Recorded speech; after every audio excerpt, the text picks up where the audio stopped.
Hello good morning friends. तो कल पिछले दो लेक्चर में हम अनुसूची और भाग एक तक बता चुके हैं। जैसा कि पॉलिटी में हम भाग एक में बताए थे यूनियन एंड टेरिटरीज के बारे में। तो उसमें हम बताए थे कि जो पहला भाग में 4 अनुच्छेद पढ़ाए थे, तो और 10 पहले अनुसूची के एक बार रिवाइज करा देते हैं। उसके बाद फिर भाग एक को रिवाइज करा के फिर हम भाग 2 आज डिटेल में बताएंगे। तो जैसा कि पहला जो हम जानते हैं कि हमारा संविधान जो 26 जनवरी 1950 से लागू हुआ, तो उसमें मूल संविधान में 8 अनुसूची थे, फिर बाद में 4 जुड़कर 12 हो गया। तो वो 12 जो है, सबसे पहले हम लोग जानते हैं कि भारत राज्यों का संघ पहला अनुसूची में पूरा डिटेल में वर्णन है। दूसरा में शपथ, तीसरा में वेतन है, चौथा में राज्यसभा के सीट है, पांचवा में SC/ST के विशेष प्रावधान, छठा में पूर्वोत्तर राज्य जो 4 थे असम, मेघालय, त्रिपुरा, मिजोरम, उसके बारे में विशेष प्रावधान। सातवां जो था शक्ति का विभाजन था, और आठवां भाषा था, नौवां में जो था भूमि सुधार था, 10वां जो था उसमें दल बदल था, 11वां जो था पंचायत, और 12वां जो था नागरिकता था। तो इस प्रकार हम पूरा 12 अनुसूची पढ़े थे। और उसके बाद पढ़े थे कि जैसे कि भाग एक के बारे में हम लोग पहले जो 395 जो अनुच्छेद है और 22 भाग है, उसमें से हम लोग भाग एक कंप्लीट कर चुके हैं। और उसमें हम बताए थे आपको कि भाग एक में 4 अनुच्छेद थे, और वो थे कि सबसे पहले तो यूनियन एंड टेरिटरीज के बारे में चर्चा है कि हमारे भारत में 28 राज्य और 8 केंद्र शासित प्रदेश है। तो वो 8 केंद्र शासित प्रदेश थे, तो वो भाग एक के पहले अनुच्छेद में है, वर्णन है उसका। लेकिन उसका डिटेल अगर जानना है तो उसके लिए अनुसूची एक में जाना होगा। और उसी प्रकार भाग एक के जो दूसरे अनुच्छेद में है, वो है कि जो हमारे विदेश से जो भी अगर किसी की कोई देश को मिलाना है, भारत में उसको मिलाना है, तो उसके लिए था दूसरा अनुच्छेद। तीसरा था कि अपने ही देश में जो राज्यों का तोड़फोड़ होता है उसके बारे में थे। और इसमें दोनों में था कि दोनों पर कानून संसद बनाएंगे।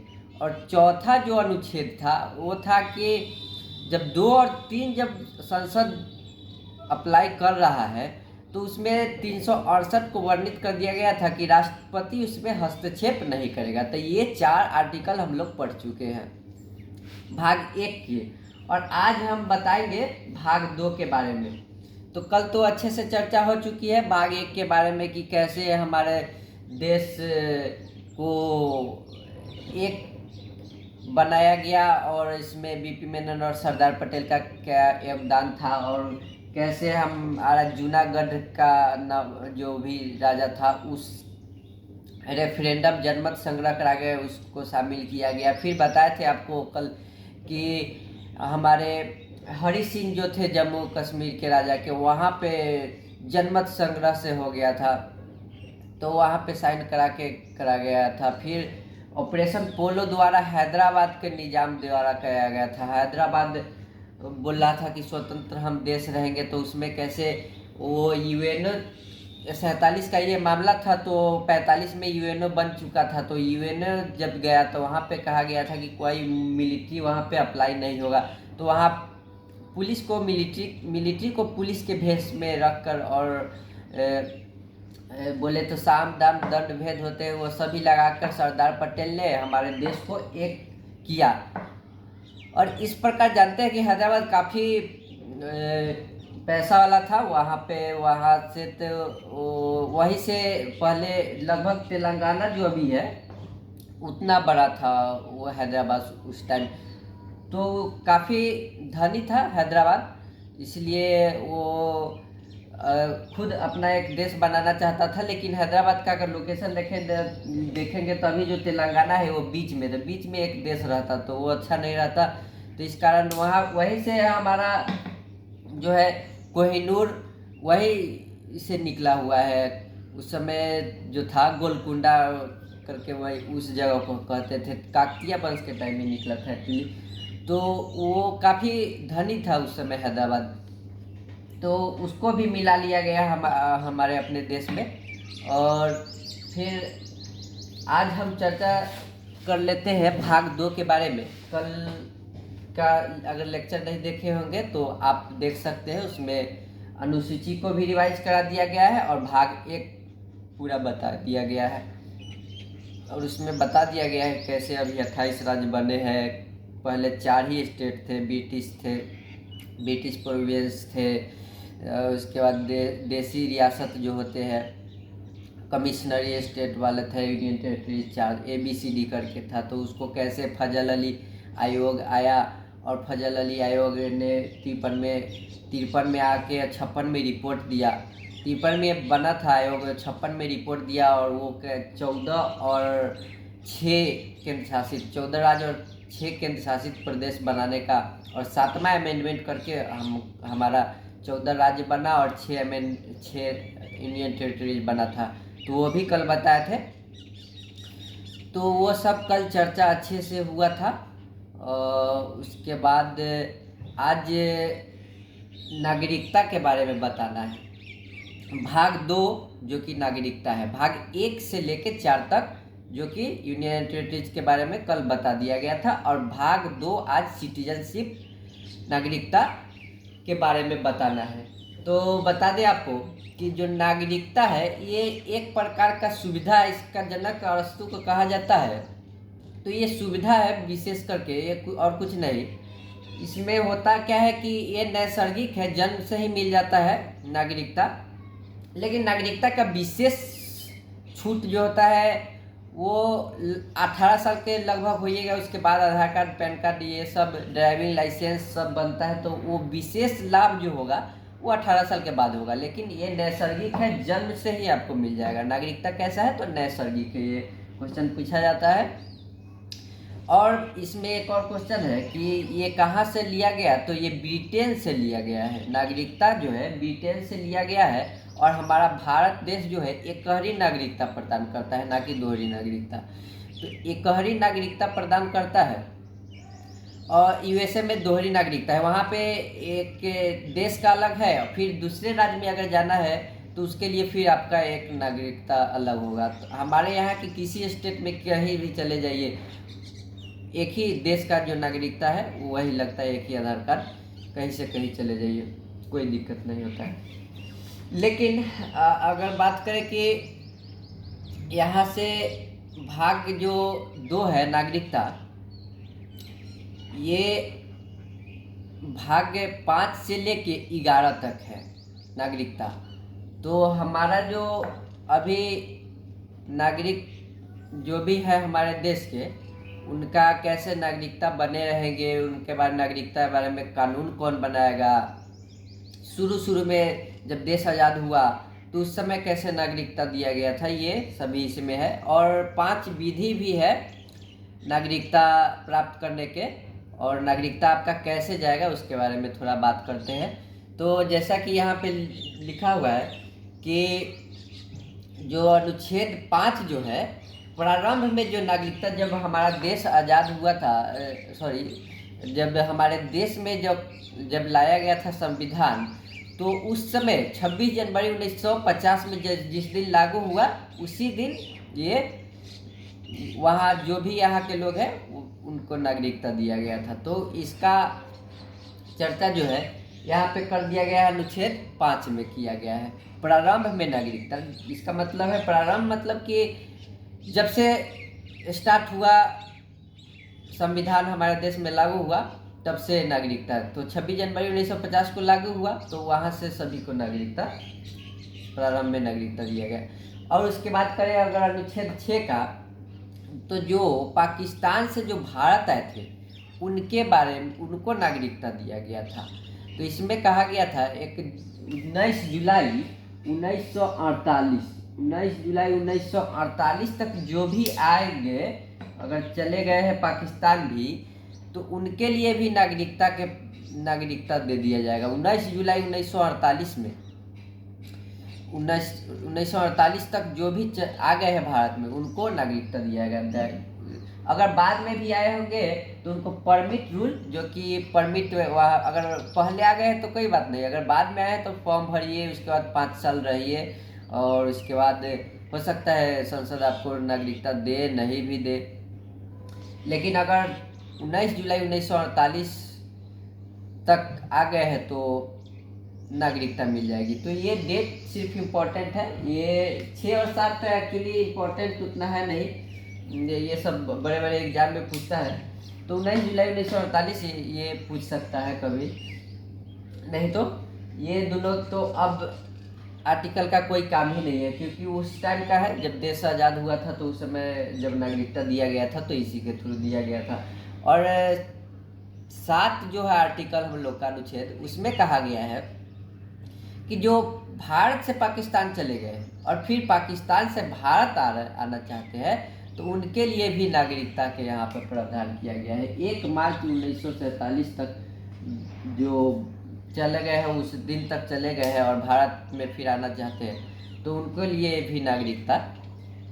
तो एक्चुअली अब ये दोनों आर्टिकल का तो कोई काम रहा नहीं, 6 और 7 का आर्टिकल का कोई विशेष रूप से काम है नहीं। सिर्फ यहाँ पे एक इम्पॉर्टेंट है कि 19 जुलाई 1948 तक की बात है कि वहाँ तक अगर आ गए हैं तो बिना परमिट रूल लगाए आपको नागरिकता दे दिया गया था पाकिस्तान से जो भारत आए थे। और 8वां जो अनुच्छेद है बहुत इम्पोर्टेंट है, इसमें कहा गया है कि आप विदेश में भ्रमण कर सकते हैं, आप विदेश में नौकरी कर सकते हैं, विदेश में आप विवाह भी कर सकते हैं। तो हम लोग हमारे यहाँ सानिया मिर्जा जी है तो वो लोग विदेश में शादी किए हुए हैं, अभी हार्दिक पांड्या भी किए हुए थे, अभी तो दोनों का डाइवोर्स हो चुका है। तो वो लोग विदेश में विवाह भी किए, नौकरी भी करते हैं बहुत सारे लोग। तो आगे भी बताएंगे ओवरसीज सिटीजनशिप ऑफ इंडिया, तो कैसे उनको दिया गया है, जो बहुत बहुत अमीर लोग हैं बाहर में रह रहे हैं उनको यहाँ वोट का अधिकार नहीं है, लेकिन और बहुत चीज़ का सुविधा दिया गया है ताकि वो लोग आते रहे भारत, और जिससे कि भारत की को अगर पैसे वाले लोग भारत आएंगे तो भी ऑलरेडी भारत का तो फायदा होगा ही, तो और वो भारतीय है ऑलरेडी, तो वो बाद में बताएंगे जब नागरिकता प्रदान करने की 5 विधि बताएंगे उसमें बताएंगे। अभी जान लीजिए कि आप जो अनुच्छेद 8 है इसमें विदेश भ्रमण नौकरी और विवाह कर सकते हैं। अभी सानिया मिर्जा एग्जाम्पल दिए और हार्दिक पांड्या, वो लोग विवाह किए, नौकरी भी बहुत आदमी करते हैं, भ्रमण तो कोई भी कर सकता है। तो नागरिकता है कि हम लोग का सुविधा है, नहीं तो अगर विदेशी आदमी अगर भारत आते हैं तो उनको होता है कि हर 3 महीना 4 महीना में जाके थाना में वहाँ पे देना पड़ता है रिपोर्ट कि हाँ अभी तक हम कुछ नहीं किए हैं, ठीक ठाक से रह रहे हैं और कोई गड़बड़ काम हम नहीं किए। लेकिन वहीं पर बात करें कि हम लोग को तो कोई जाना नहीं पता है कि हाँ हम अभी तक कुछ किए नहीं है, इतना दिन रह चुके हैं। तो ये नागरिकता एक प्रकार की सुविधा है जो कि हम सबको मिलता है, हम और हमारा एक हरी नागरिकता है भारत में। और जो है 8वां जो हो गया विदेश भ्रमण नौकरी और विवाह, और 9वां में वही बात करें तो कहा जाता है कि गाड़ी के पीछे लिखा हुआ है तो सटला तो गेला, चाहे ऐसे करके लिखा हुआ है, तो उसी प्रकार यहाँ पे तो है कि विदेश में अगर दूसरे देश का नागरिकता ले लिए तो आपका नागरिकता भारत में ऑलरेडी चला जाएगा।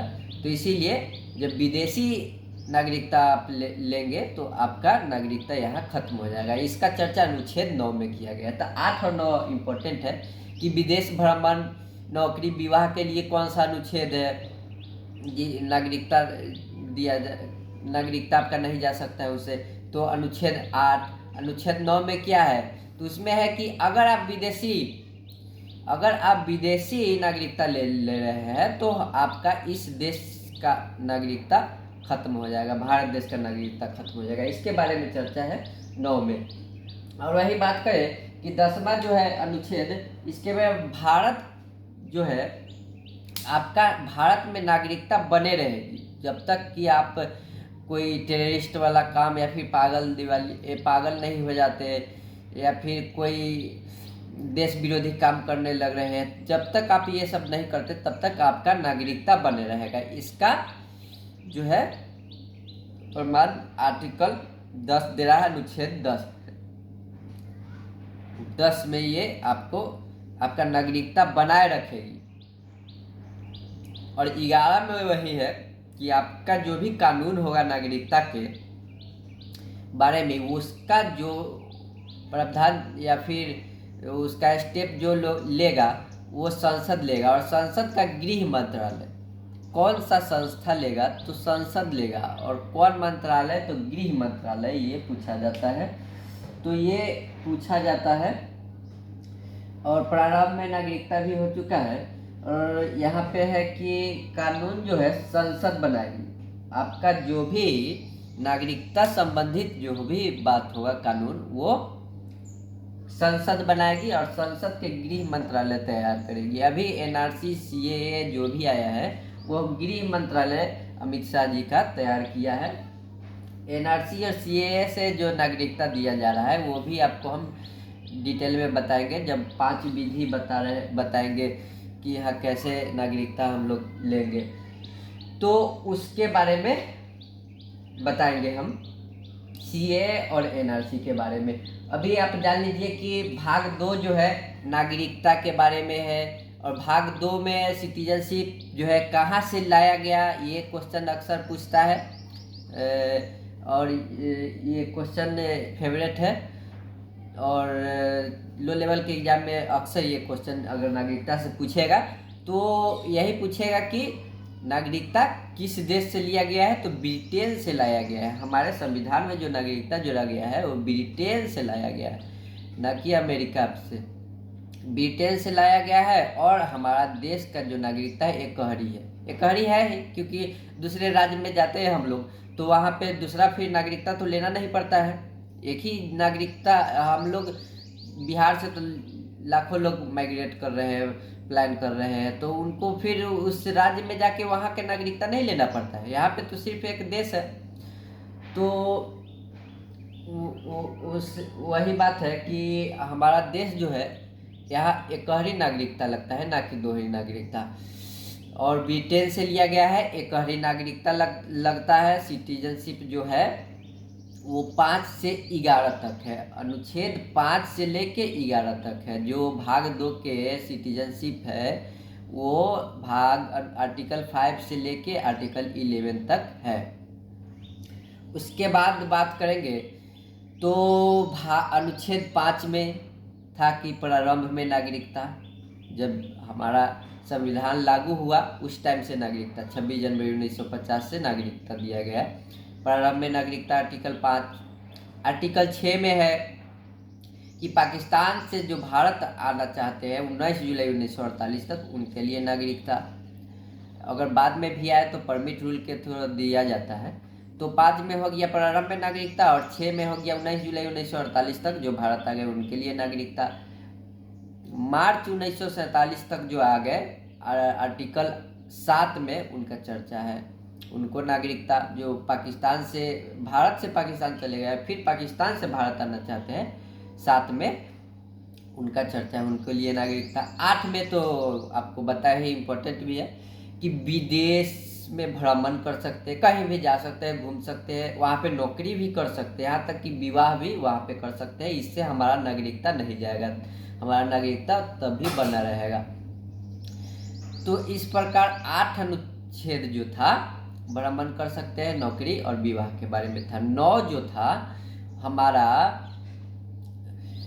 जो नागरिकता कैसे जाएगी, मतलब कि अगर आप विदेशी नागरिकता ले लिए तो यहाँ का नागरिकता चला जाएगा, तो ये अनुच्छेद 9 में इसका चर्चा है। 10 में तो है कि आपका नागरिकता बना रहेगा जब तक आप कोई देश विरोधी काम या फिर पागल नहीं हो जाते हैं, तब तक आपका नागरिकता बना रहेगा। इसका चर्चा अनुच्छेद 10 में है। और अनुच्छेद 11 में तो है कि कानून जो भी होगा वो संसद बनाता है और संसद के गृह मंत्रालय बनाता है। तो यहाँ तक आपका भाग 2 कंप्लीट हो चुका है। भाग 1 और भाग 2। भाग 1 था 1 से लेकर 4 और भाग 2 5 से 11। तो 11 अनुच्छेद कंप्लीट हो चुके हैं 395 से। तो एक बार अगर रिकॉल करा दे फिर से आपको हम, तो आपको बता दें कि सबसे पहले हम अनुसूची के बारे में चर्चा किए थे। संविधान जो है हमारा, उसमें 12 अनुसूची जो थे उसके बारे में, उसके बाद 395 जो आर्टिकल है उसके बारे में अभी चर्चा कर रहे हैं। 11 हो चुका है। तो अनुच्छेद के थ्रू हमारा देश चलता है। तो पहले हम अनुसूची को एक बार देख लेते हैं, फिर से आपको रिवाइज करा देते हैं कि सबसे पहला जो है भारत जो है एक संघ है, इसके बारे में चर्चा था अनुसूची 1 में। दूसरा में था शपथ, तीसरा में वेतन, चौथा में था राज्यसभा में सीट, पांचवा में SC ST में विशेष प्रावधान, छठा में पूर्वोत्तर राज्य, सातवां में शक्तियों का विभाजन था, आठवां में जो था भाषा था, नौवां में भूमि सुधार था और 10वां में दल विधान, 11वां में जो पंचायत था और 12वां में जो था नगर पालिका था। तो इस प्रकार 5 था। 8 मूल संविधान में था और 4 बाद में जोड़ के 12 हो गया था। तो 12 अनुसूची होने के बाद अगर भाग 1 के बारे में बात करें तो भाग 1 जो है 1 से लेके 4 तक है। भाग 1 से लेके 4 तक है। तो भाग 1 में हम लोग देखे थे कि संघ और राज्य के बारे में देखे थे। भाग अनुच्छेद 1 के 1 में 28 राज्य और 8 केंद्र शासित प्रदेश। 2 में था कि हमारा जो विदेशी देश को या फिर विदेशी कोई भाग, भारत का जो भाग नहीं है उसको अगर हम शामिल करना चाहते हैं तो संसद उसको आराम से कर सकते हैं। 3 में था कि अपने ही देश में, मतलब किसी राज्य को, जैसे यूपी से उत्तराखंड से यूपी के अलग, बिहार से झारखंड, छत्तीसगढ़ MP से छत्तीसगढ़, ये सब अलग हुआ है तो अपने ही देश में अलग कर सकते हैं। अभी तेलंगाना भी अलग हुआ है। तो उस तीसरा आर्टिकल में था ये, विदेश को तोड़ के जोड़ लीजिएगा। और दूसरा, तीसरा है कि अपने ही देश में तोड़फोड़ करके अलग कर सकते हैं। चौथा में था कि जब हमारा संसद 2 और 3 अप्लाई कर रहा हो, मतलब कि विदेशी को जोड़ रहा है या फिर अपने ही राज्य में तोड़ रहा हो, तो इसमें 368 का प्रयोग राष्ट्रपति नहीं कर सकते, विचार के लिए नहीं मांग सकते हैं। तो उनका विचार या फिर हस्ताक्षर की जरूरी नहीं पड़ेगी कि हाँ। तो ये 4 आर्टिकल थे। और उसके बाद 5 से लेके 11 सिटीजनशिप थे, जो कि ब्रिटेन से लाया गया था। हमारा भारत देश का एक हरी नागरिकता है। और 5 में था प्रारंभ में नागरिकता, जब से हमारा संविधान लागू हुआ। 6 में था कि पाकिस्तान से जो भारत आए थे उनके लिए नागरिकता था 19 जुलाई 1948 तक। और 7 में था जो पाकिस्तान, भारत से पाकिस्तान चले गए फिर पाकिस्तान से भारत आना चाहते हैं मार्च 1947 में, तो उनके लिए नागरिकता। 8 में तो था कि भ्रमण कर सकते हैं भाई, कहीं भी नौकरी कर सकते हैं, विवाह भी कर सकते हैं, अनुच्छेद 8 में। और 9 में था कि हमारा जो भी अगर विदेशी विदेशी नागरिकता ले रहे हैं तो हमारा देश का नागरिकता उस समय छीन जाएगा। 9 में था। 10 में था कि हमारा नागरिकता बना रहेगा और इसका रक्षक सुप्रीम कोर्ट है, अभी बताएंगे।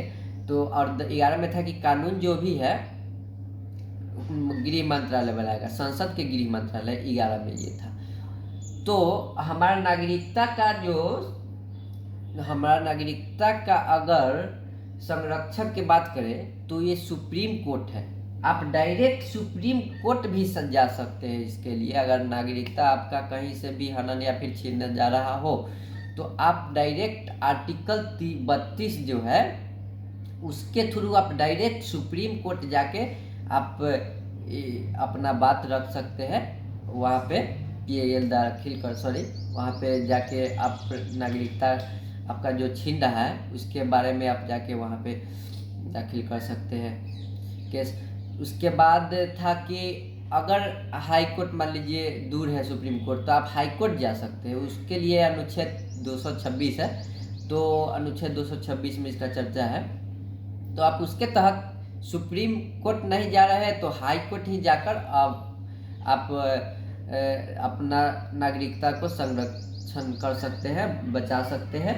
आप डायरेक्ट कोर्ट का सहायता ले सकते हैं उसके बारे में। तो हाई कोर्ट और सुप्रीम कोर्ट जा सकते हैं। सुप्रीम कोर्ट आर्टिकल 32 और हाई कोर्ट 226 के तहत आप वहाँ पर डायरेक्ट खटखटा सकते हैं दरवाज़ा कि हाँ हमारा नागरिकता छीना जा रहा है। तो इस प्रकार हम भाग 1, 2 और अनुसूची पूरा बता चुके हैं। सो आगे बात करेंगे कि कैसे हमें नागरिकता मिलेंगे और नए लोग को कैसे नागरिकता अगर लेना चाहते हैं तो उनकी विधि क्या क्या है। तो उनके लिए 5 विधि है, वो भी चर्चा करेंगे। और अगला जो भाग है मूल अधिकार, उसके बारे में भी उसमें चर्चा करने की कोशिश करेंगे। Okay, thank you.